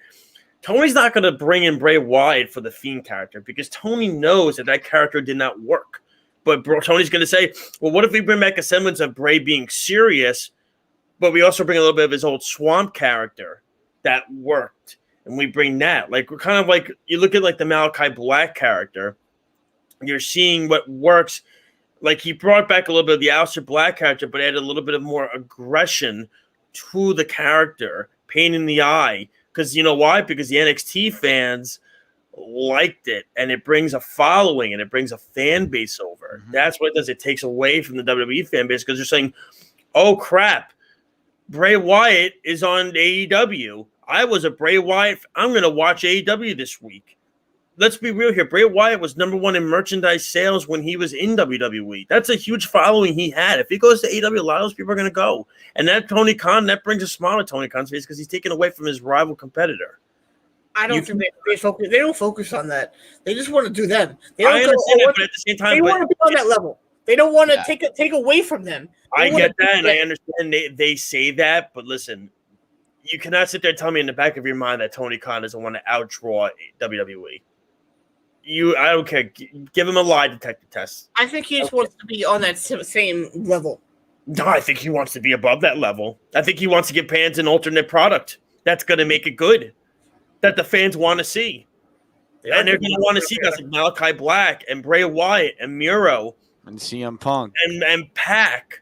Not even CM Punk, and Pac. And Andrade. And guys that were huge in NXT and on the WWE roster that didn't get their due. He's going to give them their due. I actually had a thought today. I was driving and I'm like, wait a minute. AEW has literally become what the WWE main roster had the potential to be. Yeah, no, they if they took the characters from NXT and actually let them live up to their potential, and if they brought in the Elite. That's let me literally what the main roster could have been. Quick story before I go. When Bray Wyatt faced Braun Strowman, Bray was the Fiend character, right? The fans didn't like it. And they had that one moment in the Swamp match where Bray turned into his old Swamp character. And the crowd went bonkers and nuts. And they went crazy. Doesn't that just sound the alarms? What works and what doesn't work? I mean, clearly the Swamp, Bray Wyatt, I mean, The Undertaker wanted to fight him at WrestleMania. Clearly something worked. The crowd loved him. Dude, I bought his shirt was sold out in I waited 3 months to get that freaking shirt. Weren't they in the Thunderdome for that match? Which one? The Strowman one? Yeah, wasn't they all in the Thunderdome for all that? So there was no crowd to go nuts for? I don't know if it was the Thunderdome, but either way, the crowd liked it on Twitter. They liked it. Oh, that's what you meant. Okay. Yeah, sorry, no, they liked it. They liked it. They liked when Bray Wyatt used to come out to his old. Remember the old theme song, the Wyatt family theme song with the Fireflies. People liked that. They enjoyed it. It was perfect. I hated the Fiend character. I thought it was stupid. It was stupid. I thought the Swamp character. I loved. Lyle knows this about me. I loved that character. Yeah. He was one of my favorite characters in wrestling. I had a lot, and I've watched wrestling for years. Dude, he was one of my favorite characters to ever be created. Especially when he had the laugh off with Matt Hardy. No, it was perfect. I hated the Matt Hardy shit. I hated that crap. I'm talking when he was with the Wyatt family, Alex. I'm talking when he fought the Shield.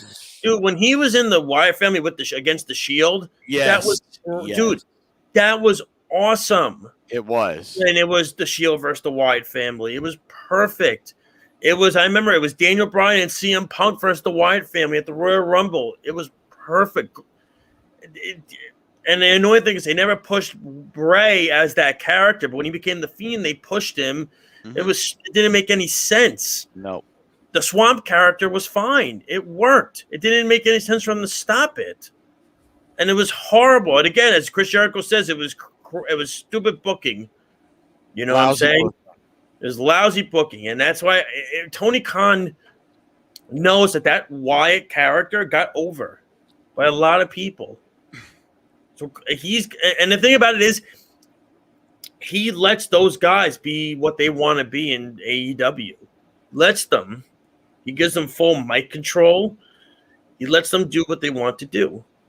That's the thing about it with Tony Khan. And Cody says it too. We don't have a script. They don't have a book. You know, they trust the guys when they give them the mic and the girls when they give them the mic. Let Bray Wyatt be the character that he wants to be. Let Daniel Bryan be the character he wants to be. Let CM Punk be what he wants to be. Let it flow. Let it go where it needs to go, where it will go, and it will be successful. Let Malachi Black continue to be the ass kicker that he's going to be tomorrow night on AEW against Arn Anderson's son. Let it work. It works. The crowd loves this Malachi Black character. Let it work. That's it. Give Bray Wyatt a chance. Give Miro a chance. Mm-hmm. Give these guys a shot. If Tony Khan believes in these guys, I will too. That's the point I'm at. Hell, if he wants to sign Braun Strowman and let Braun Strowman be an ass kicker, and clearly he sees that Braun Strowman's a good guy, a good character. If they do that, I don't know what I'll do. Hey, listen, I'm just giving an example. That's all I'm saying, and that's the thing. If Tony Khan has gotten us to this far, and Tony Khan, look at what he's done with a lot of these old WWE cast-offs, like Andrade and Pac and Miro. They weren't really cast-offs, though. They were guys who... Miro was. But Andrade requested his release. He did, but let's be real. Was he being utilized the proper way? But that's not a cast-off. Oh, it was. Was he being used really at all? No. No, but that's not what a cast-off is. A cast-off is pretty much... No, I don't think it's cast-off. A cast-off is somebody that's being let go. A cast-off is somebody that's being let go. That's just you're pushing them away. That's pretty much what it is. We're arguing it wasn't being used. You know what I'm saying? That's just really what it was. I mean, it was just really not. I mean, even Pac. What the hell? Pac's used for the Cruiserweight Championship. He's losing to Enzo. I mean, this is what? Why? Like, why is this happening? But now you see it like Isn't it funny that Pac versus Andrade is happening at All Out? Isn't that like kind of funny that that's happening at All Out? Like that's the match. Like I don't know. I'm willing to trust Tony Khan where he wants to bring this. Do you know what I'm saying? And that's it. And I think everybody should too. If he thinks Bray Wyatt's going to make a good product, come on board. You know what I'm saying? Adam Cole, baby, your ass on over here. Let's do it. Let's go. Are we telling Melissa? What? That you're calling him another man, baby, and you're talking about she sees it sometimes on TV. She goes, why does he do that? I don't know. You're the one talking about his ass. You want to come over to you. Like, bring his baby ass on over here. About this, man. Hey, listen, let me tell you something. My wife has more important things to worry about than me calling the man baby ass, all right? So there you go. All right. Really quick before I go and we go to break and you guys will take over the rest. Carl writes, who is this Carmelo fool in NXT? I have to see who he's talking about. Carl says, you can't see me. And then he goes, what is this Kyle O'Reilly ruse? He is running his mouth and is bad at it. I am 110% with you. I think Kyle O'Reilly needs to work a lot on his promo work. Mm-hmm. It's very dry, it's very stale, and it's very awkward. Yep, I think he's talking about Mandy Rose, Carl. Like what? Who is this Carmelo fool in NXT? Oh, Carmelo. Carmelo. I thought he said Carmelo. My bad. No, he's Carmelo Hayes. Yeah, that guy. Oh, I see. I was watching. What's up, man? So I was watching. That's cool. A lot of people are watching. It's good. Listen, like I said, I got to run now. We're going to go to break. When these guys come back, they're going to talk all about NXT. They're going to talk about SummerSlam, all that good stuff. They're going to get into the finishing moves. There's still so much to get into. I wish I could have stayed for the rest of it because there's a good amount that I want and have to say about it, but I guess I'll have to save it for another rainy day, I guess. That's the facts. But John Albert will be joining us next week, so that's the cool thing. We have more insiders coming on. Again, want to thank Raj Giri for joining us this week. Again, we'll be right back with these guys. Alex and I will take over. I'll see everybody next week, and Speedy as well. This is Off the Mat right here on the Worldwide Sports Radio Network. We'll be right back. It's the Worldwide Sports Radio Network. Be fearless at MMA Long Island and Seituha Karate. Located at 28 Colt Court in Ronkonkoma, MMA Long Island is the martial arts school for you if you want to learn combat-proven techniques, build confidence, discipline, and self-esteem while learning real martial arts to fight back against bullies, predators, and peer pressure. MMA Long Island offers group and private lessons for all ages and levels in traditional Goju-Ryu Karate, MMA, and self-defense. MMA Long Island is one of Long Island's most affordable martial arts schools. There are no promotion, belt, or membership fees, and family discounts are available. All classes are taught by 7th degree black belt Sensei John Benedict with over 30 years teaching experience.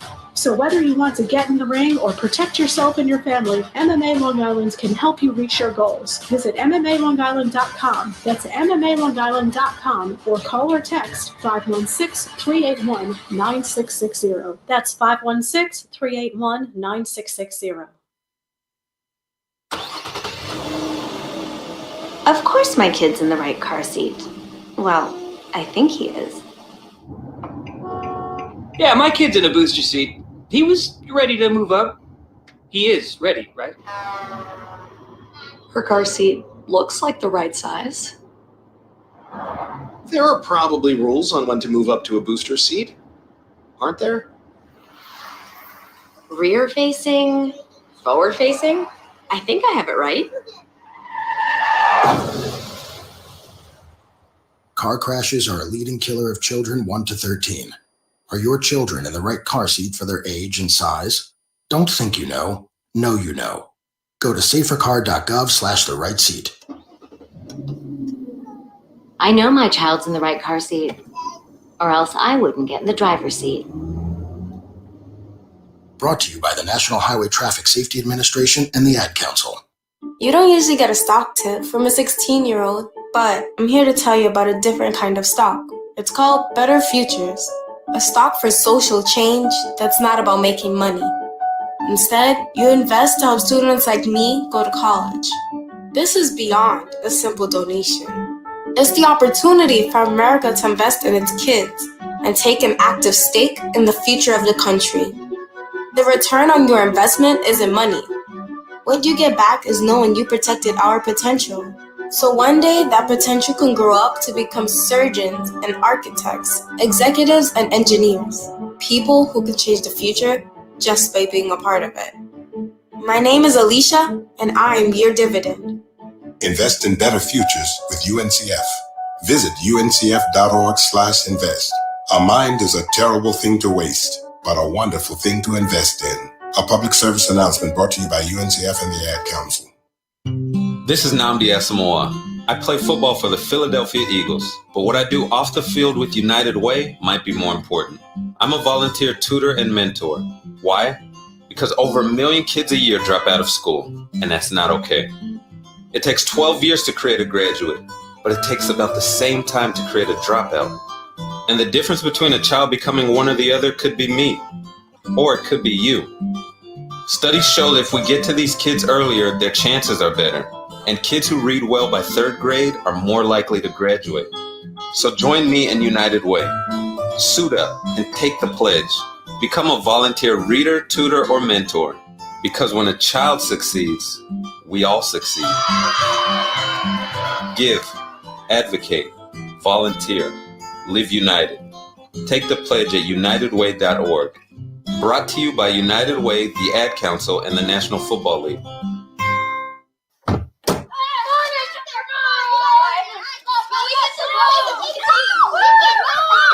They'll challenge your authority. They'll try to break your will. They'll push you to the edge of your sanity. That's what kids do. But this car is your territory, not theirs. Defend it. Who makes the payments? Who cleans it? Who drives it? You do. That's who. And in here, your word is law. So when you say you won't move until everyone's buckled up, you won't budge an inch. Until you hear that click.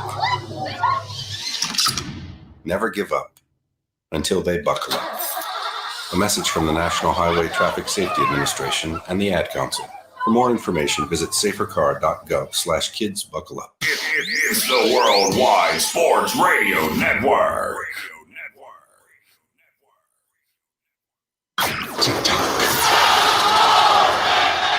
Are you ready?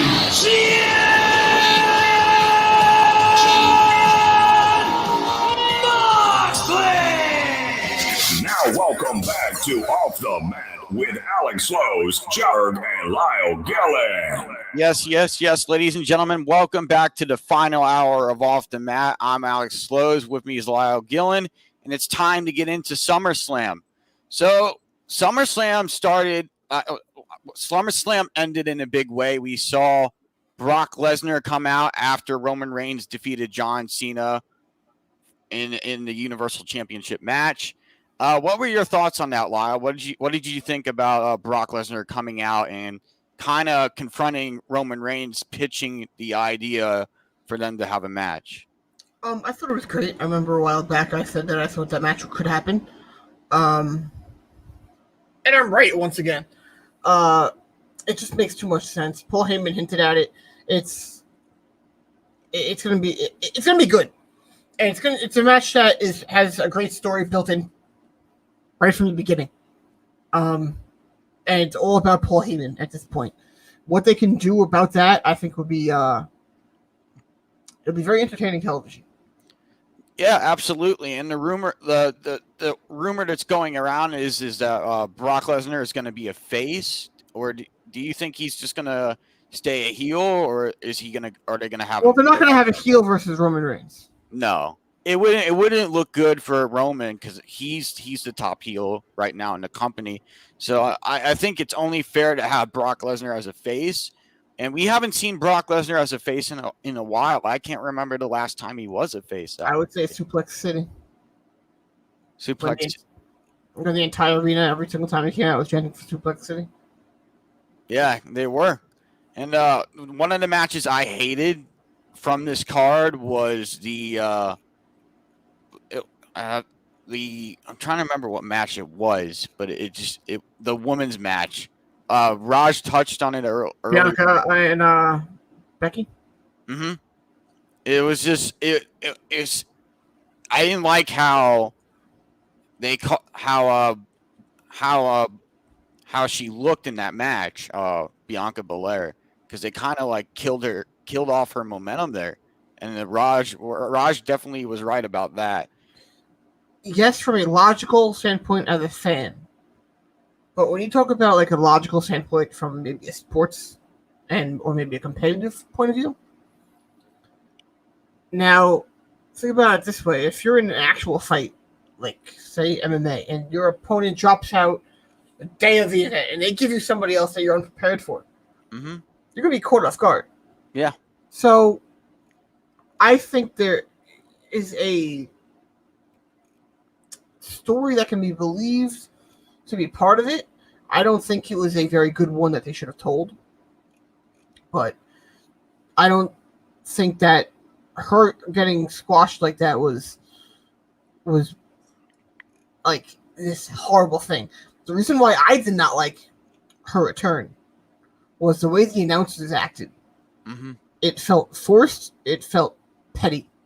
It felt like they sat there and they were trying to make the moment of Becky returning bigger than CM Punk's return.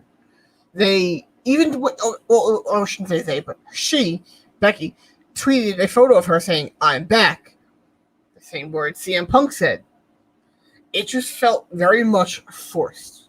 Like they forced it and they try to make this moment that wasn't there. That killed it for me. Yeah, it definitely did. Because for me, the only two matches that I enjoyed from this card were the Universal Championship match and then Edge versus Seth Rollins. What did you think about him doing the Brood again? Oh, I loved it. It brought back a lot of Attitude Era vibes because Edge was in the Brood with Christian and Gangrel as the leader. So I thought it was a smart move by WWE to have Edge. No, I had an idea route for All Out. What if now he can't use the theme, of course. No. But what if Christian came out in his Brood attire? I would love it. That would be a nice little, a nice little touch, a nice little back and forth with WWE. Those two can tell because you know that their attire and what they do have some creative control. Mm-hmm. So I thought about that immediately because Gangrel and Christian are still active wrestlers in this world. Gangrel is. AEW could possibly bring in Gangrel. No, they won't. They had him there one time for the Matt Hardy thing, but no, it's not gonna, that won't happen. But Gangrel is so I wouldn't be shocked. What I'm saying is Christian comes out in his Brood attire or something that is very reminiscent of his Brood attire. I mean, I enjoyed that match in particular, Seth Rollins versus Edge, because it told a good story. I mean, you think about 2014, where Seth Rollins almost ended Edge's career. He was going to curve stomp him on the Money in the Bank briefcase, and he didn't pull the trigger. And I thought it told an amazing story. It brought back a lot of memories for me because Edge at the time was retired. Like nobody thought he was going to come back and be able to perform, and being able to see him perform against Seth Rollins in the ring was a tremendous opportunity for him and for the WWE. So, what was your favorite return this weekend? I would say CM Punk by far. Yeah, that beats everything. It's CM Punk, then Brock, then Becky. And then I don't know how anybody can say it's not CM Punk. No. If they say it's not, then they're delusional. Yeah, it reminds me of the comment I saw earlier from Booker T. I thought he's definitely wrong. Just saying that his it didn't touch, it didn't measure up. Well, he was saying that because he was talking about he completely ignored his run in WWE, but he really didn't talk about WWE. He said that he left pro wrestling in 2005 and now returned to professional wrestling. Now, WWE denies that they are professional wrestling. They say that they are sports entertainment. Mm-hmm. So I don't know why people are saying that's a shot. It's not. It's not. He's acknowledging what they call their own company, sports entertainment. Now, CM Punk said that he's going from Ring of Honor, who they do call themselves professional wrestling, to AEW, who call themselves professional wrestling. He even go to the point in saying that AEW and Ring of Honor do have a different wrestling style where they don't water it down like WWE does. Even Daniel Bryan said in his book, WWE is a parody of professional wrestling. It is. That's the fact. So much of it, they water down. Even Raj said that they believe that a really big guy is what is a draw. When you look at real life, that's not the case. Well, AEW proves that that's not the case. Kenny Omega himself proves that's not the case. Shawn Michaels proved that wasn't the case.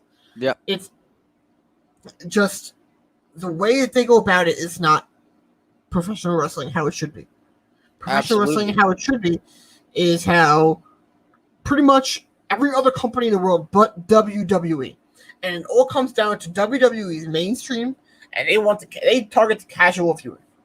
Where AEW targets the hardcore fan, but they want to take the casual fan and turn them into a hardcore fan. That's my opinion. I think that they want to turn the casual fan to hardcore fan. That's how I view it. I haven't really went out and tried to find out if anyone agrees with that, but that's how they come off to me. Yeah, and speaking of hardcore fans, what did you think of the crying CM Punk fan? I thought it was great. All that emotion, I think everybody inside felt that way. And what so many guys out there were doing for him after he got bullied online, I thought was great. After they went out there and they Tommy Dreamer sang the Bound for Glory, I think it shows. It shows how passionate fans are, how into it they are, and how attached fans become to certain moments like that. It shows how good-hearted wrestling fans are, because they went out there and they supported this guy. It's just everyone likes to act like AEW fans are horrible, and it's mainly the WWE fanboy. Yeah. And they try and the WWE fanboys, all they know for the last 20-something years is WWE. They know one way of thinking, and that's that company is bad. And they are going to shit on it all they want because it's that company. AEW fans, they love AEW. They're passionate, and they're positive, and they're happy. So it's just a different type of environment, and I didn't understand why they attacked them, because I don't think it was AEW fans doing it. Majority of the people I saw supporting this guy was AEW fans, and how good that fan base really is for going out there and supporting him. It was. I just thought it was a good way to show what wrestling fans and how wrestling fans really are. Mm-hmm. And I gotta ask you, what did you think about the Bobby Lashley Goldberg match? Did you like how they how WWE put over Bobby Lashley in that match, or do you think it was just a bad match in general? I think it was just bad. No one wanted to see it. I don't think people really cared that he went out and attacked his son, which even got a pop. That should tell you that no one wants to see Goldberg. No. It just doesn't make sense to me. I mean, it would have been okay like 25 years ago, but not now. It feels like they wanted the surprise of Brock. So they just put Goldberg in there to have a big match. I didn't really understand it, to be honest. And for me, I just didn't really enjoy that match. To me, that match kind of took away from the whole card. It really did. It definitely did set a negative tone early on. And then seeing John, I did like how John, after the Roman Reigns John Cena match, when after Brock confronted Roman, he attacked John Cena. So that was I don't know why they didn't have that air. That was after the show went off the air. Yeah, it was That right didn't make after. sense. Yeah, I don't know why they didn't air that. I don't know. I don't know if that was a Peacock decision. I'm not sure. But I want your opinion. Now, John Cena went on Twitter saying he's going back and filming movies and he was leaving. But meanwhile, WWE advertised him for the MSG show. And he's essentially saying he's leaving. I think it's a swerve. I don't. I think they flat out used John Cena to try and sell more tickets because they couldn't sell tickets in that arena for anything. So they used John Cena to try and up ticket sales because, the card is subject to change. Yep. I don't know what your opinion is on that, but I mean, Cena. I feel like they did bring in John Cena to fill the seats more because he's a movie star now. He's got more to his name now, so I feel like that's why WWE brought him back. But it's up to John Cena if he wants to stick around or not. So it's the same thing with The Rock. Like, people are mentioning he might show up at Survivor Series I don't think he will. At Barclays. I don't think he does. I really don't. I don't think we ever see The Rock in a wrestling ring again. Well, not in a wrestling ring. I don't think we'll ever see him wrestling again. No. I highly doubt it. Mm-mm. I have a gigantic moth flying around my window. It's outside, and it's like the size of my thumb. Its body, not the wings. That's crazy. Oh, I'm back. Yay. It's kind of creepy. Yeah, but it's. I feel like The Rock is definitely not going to be a Survivor Series. I don't think they're going to do that. They might try and bring in somebody bigger that hasn't been in WWE for a while. Here's the problem. What's the next big pay-per-view for WWE? Extreme Rules. No, not the next pay-per-view. The next big pay-per-view. Oh. Survivor Series. Yep. Do you ever think Brock will wrestle on a show that's not a major four pay-per-view? No. I don't. No. And people think it's going to be Rock Roman? Absolutely not. No. It's Brock Roman. I don't see it making sense to me. I'm sorry. If The Rock was really going to be involved in WWE, I think he would have been the guy coming out afterwards. Yeah. I don't see it happening. I think that could have been originally the plan. And that's why Brock was supposed to be facing Bobby Lashley. But that's definitely not the plan anymore. I think it's very obvious, in my opinion. Mm-hmm. And I got to ask you about, I want to move on to something a little bit more. I got to ask you about the G1 Climax 31, because I know Kota Ibushi won last year. So I want to see somebody who hasn't won the G1 yet. I want to see somebody that hasn't had that opportunity yet. Wait, Jay White's not in it, right? I don't think he is. Have Well, they haven't announced the. They haven't, yeah. Yeah. G1. But I definitely want to see somebody who hasn't had that opportunity yet to go to Wrestle Kingdom and have I thought they did. a main event championship match.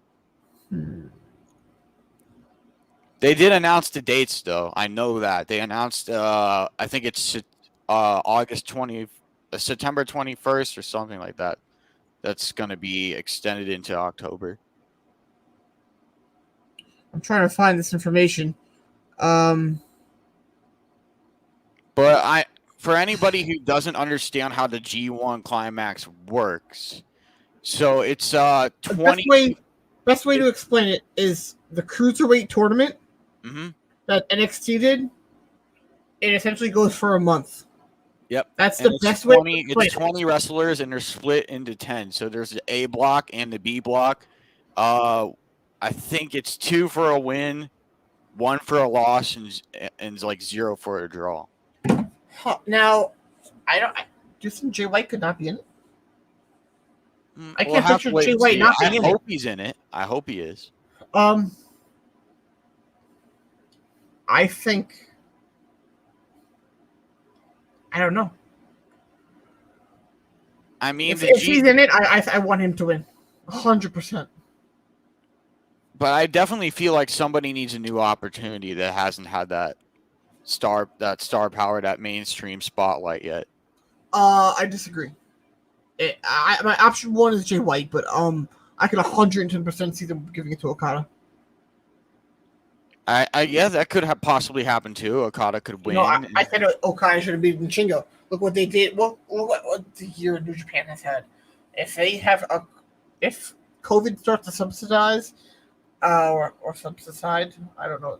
I mispronounced that. Give it to Okada. Let him run with it. Mm-hmm. That's something I think they should do. I think they should give it to Jay White. I don't think they will. No, I don't think they will, but I think it's going to be close. I might be similar to last year, but we'll have to wait and see how they plan it out. I know the events before that are for New Japan Strong, and I'm not too sure what they're going to do for those events, what the cards are going to be for those. But I want to finish up with asking you one more question. Sure, go for it, dude. What were your thoughts on? Because I never got to hear your full thought on CM Punk's return. What did you think about him coming out? The reaction he got, the pop he got. I mean, it was a pretty amazing thing to see. And what did you think about the ice cream bars being back too? How he actually I thought that was really cool. He actually paces that himself. Yep. Let me put it this way. Now, Jim Cornette said that how AEW did the CM Punk return, it was perfect. And he was right. Yeah, when Jim Cornette is saying that about AEW. Mm-hmm. Now, that really does show you how good of a job they did.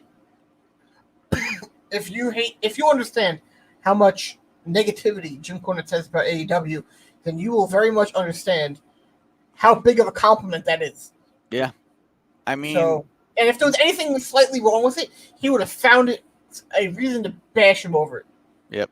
Kind of like how he bashed Max Caster, that whole situation. Well, he kind of deserves that. What Max did, he shouldn't have been fired. Max was suspended for 30 days and has had a sensitivity training. So he's not fired. Everyone thinks he's fired. He's not. He will be back soon. It's just he should have been suspended. You can't go around making jokes about the Duke lacrosse team. I didn't think what he said about Samoan was that terrible. It was mediocre because he said worse. Yeah. Honestly, if he didn't say the Duke crossed line, I don't think he gets suspended at all. I think they just edit it out and leave him off of TV for a week and then put him right back on when it's subsidized. But no, Max for the Duke cross line, in my opinion, he should have been suspended. All right, we're gonna come back. We're gonna go to break, but when we come back, we'll get to our finishing move, and that will be the end of the show. And I think next week we will have a show, but the week after we won't. Yep. So September 7th, no show. Next week we will have John Alba on.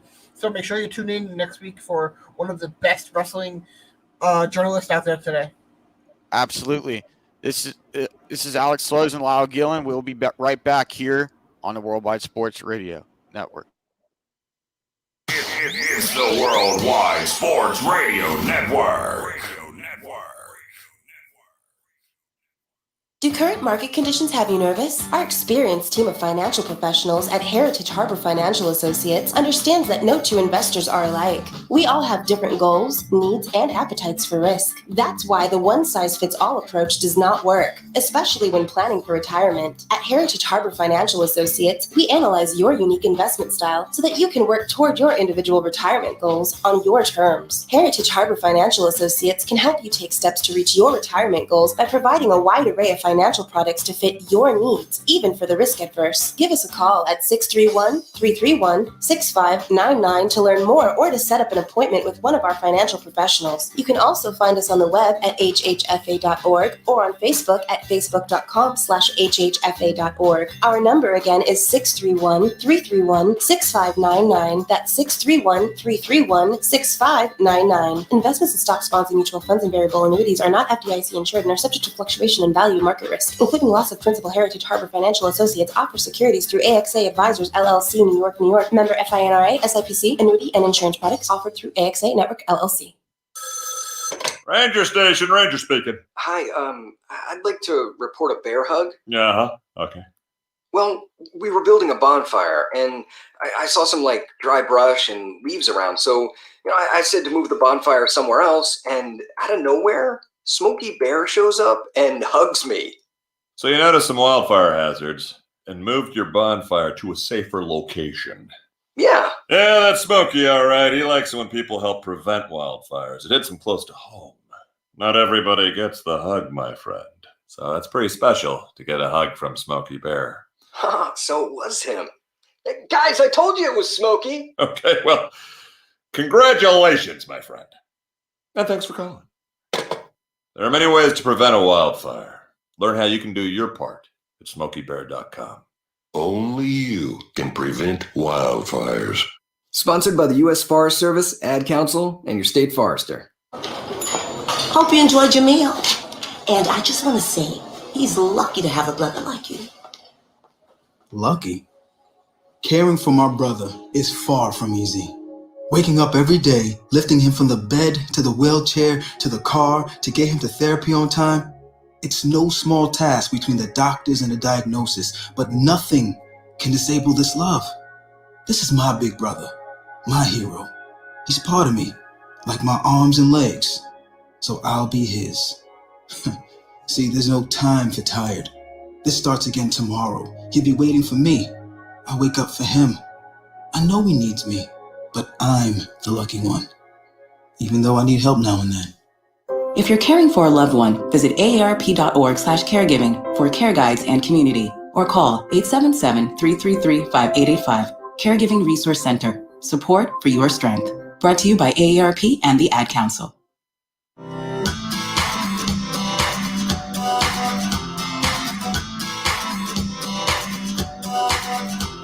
People been saying to your friend, get a different face, and posting on their feed, they're super ugly. The things they say to them online are cruel and they're not true. So tell your friend, I'll stand up for you. Don't worry, I know what to do. Oh, tell the world I see you with an emoji. To stop the bullies. Know someone who's being bullied online? Send the witness emoji. It looks like an eye in a speech bubble, and it's in the symbol section near the clocks in your phone. You'll let the world know it isn't cool, and you'll let your friend know you care. Learn more about the witness emoji at eyewitnessbullying.org. Brought to you by the Ad Council. It may be hard to believe, but people just like you are already saving money. FeedThePig.org makes it easy. Their simple savings plan teaches you how to start saving without going overboard. So you don't need to mooch off your friends. You gonna finish that grape? You mean the one in my mouth? You don't need to stop buying the necessities. What you're smelling is a natural musk. Ew. You don't need to be a medical test subject. How do you feel? Mostly okay. Sometimes, though. You don't need to get a second job as a stuntman. We need a new stuntman. Let's break for lunch. You just need an internet connection. Don't get left behind. Start your personal savings plan with the tips and tools on feedthepig.org. That way, you don't need to sell your soul to the devil. $15 is the best I can do. All right, deal. Brought to you by the American Institute of CPAs and the Ad Council. It is the Worldwide Sports Radio Network.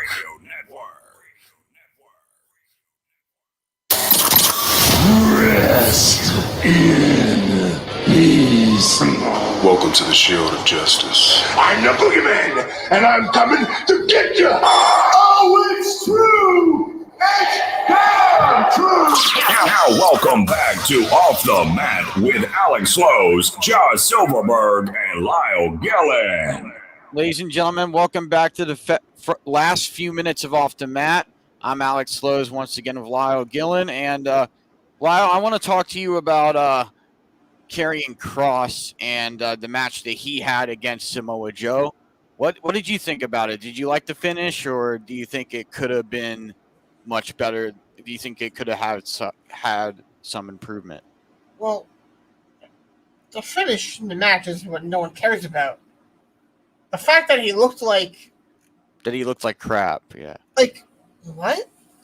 I don't understand how what happened with went from him in NXT to him on the main roster. There is something going on that we don't know about. Something is not right. And I am very, very interested in knowing what is going on. Like, why are they taking away Scarlett from her? Now, they said that Raj said that there was a reason why, and I understand that maybe it's not relative to wrestling and all that stuff. It seems what he alluded to. Maybe it seemed like he couldn't tell us because he didn't go into any detail about it. But it's just bizarre. You know, everyone always has that dream as a wrestler going up through the ranks that their dream is to go to WWE. But I feel like whenever these guys actually get there, they just treat them like shit. Mm-hmm. And it's bogus. I mean, they don't even allow these guys to use their NXT character on the main roster. They just and when they do, they kill it. Mm-hmm. They just shut it down, and it doesn't make sense. I don't get why Vince McMahon can't just listen to what the fans and Triple H are saying and just go with the flow. Nobody will ever know. They're taking NXT that Triple H built and killing it. Yep. And putting the final nail in the coffin. That's it. Why? Now, they always try to treat it as garbage, but it's just bizarre. I mean, I feel like the match, just the way Kross was presented and the way they had him go about in the match. I mean, Samoa Joe's a big dude. You could have had Kross, basically outpower and outmaneuver Joe and make it look good, but they didn't do that.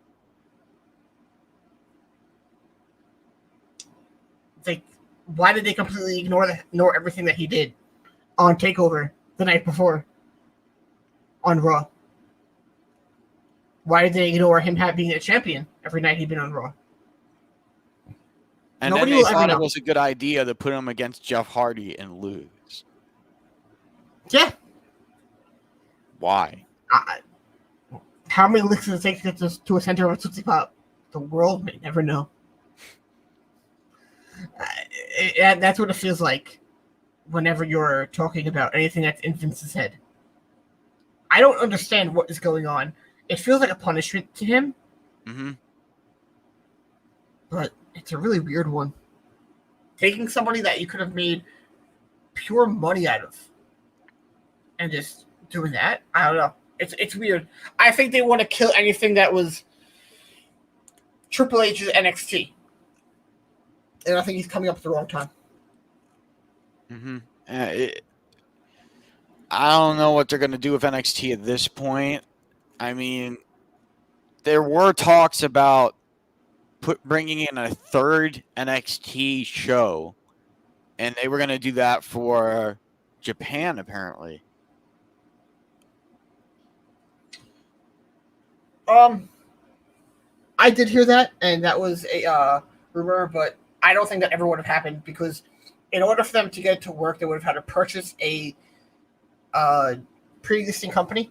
They were going to purchase Stardom, and New Japan bought them, so they couldn't come over there. The NXT and the WWE style would not translate well to Japan. They wanted to go to do a NXT Mexico. That died quickly. Same reasons. It's just everywhere else in the world, the WWE style does not translate. No, It's it does not. wrestling- It doesn't. It doesn't. The style is not the same as other promotions around the world. What is Speedy talking about? I have no idea what Speedy's talking about. I don't know. It just, I don't know. It does feel like that. They went from NXT to this next biggest thing. Oh. And then they just squashed it. And it really does feel like, and I said it earlier, what the main roster could have been if they took their top NXT guys and actually pushed them correctly. Because how many guys had so much potential in NXT and are now in AEW? And now they're huge. Yeah, look at Everrise. Look what they did with Everrise. Yeah, now they're going up against freaking Sting. Look at Pac. Look at Nero.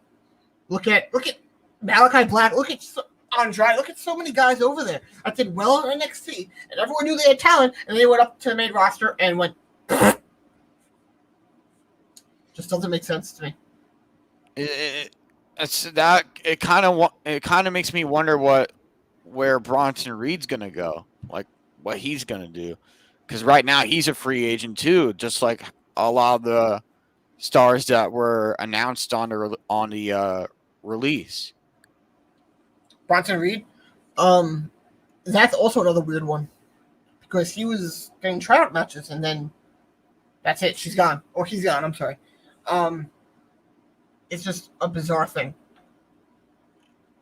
I mean, from what I read, Vince said like he didn't see if he's not on the main roster, like what's the point of moving him up? So they just swiped him, and I'm like, well, that's how it works. They take guys who are there and they move them up to the main roster. Just a bizarre company, and there are people who defend everything they do. I don't know. And I don't understand why. I can't understand why. They're such a terrible wrestling company on the grand scheme of wrestling companies. And I'm not saying AEW is the best. I'm not saying what company I think is the best. But it's not WWE. And the way they treat their talent, and the way they treat wrestling in particular, the way they treat us fans, is pretty terrible in my opinion. I think they run the company pretty well, pretty horribly.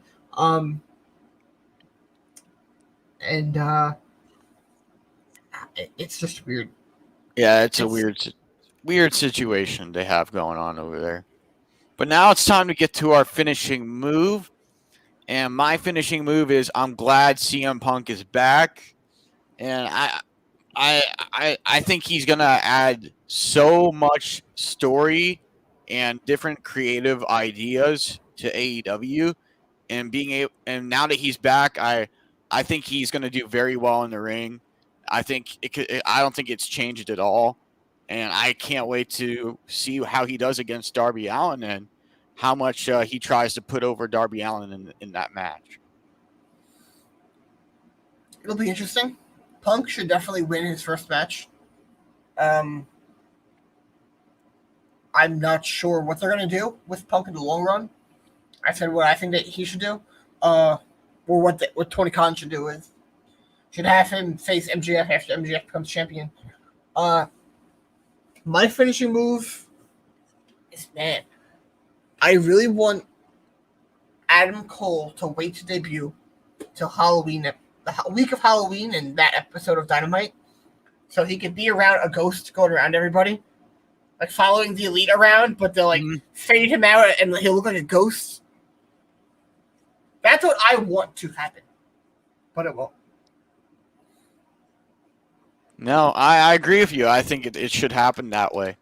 But it's, ladies and gentlemen, it's been a fantastic show. We had Raj Giri on. We had a great interview. We had a lot of good discussion and topics. Be sure to tune in next Tuesday night from 8 to 10 p.m. Eastern Time. Thank you for watching. Please enjoy AEW Dynamite. Enjoy Dark. Enjoy Rampage. And we will see you guys on the next show. So take it away, Kenny. Kenny, what do you have to say?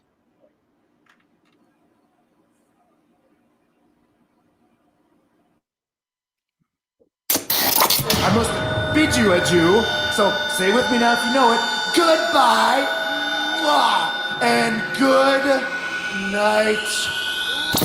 Thank you for listening to Off the Mat on the Worldwide Sports Radio Network, your source for all things wrestling and sports entertainment. It is the Worldwide Sports Radio Network. Take a look under your bed. Find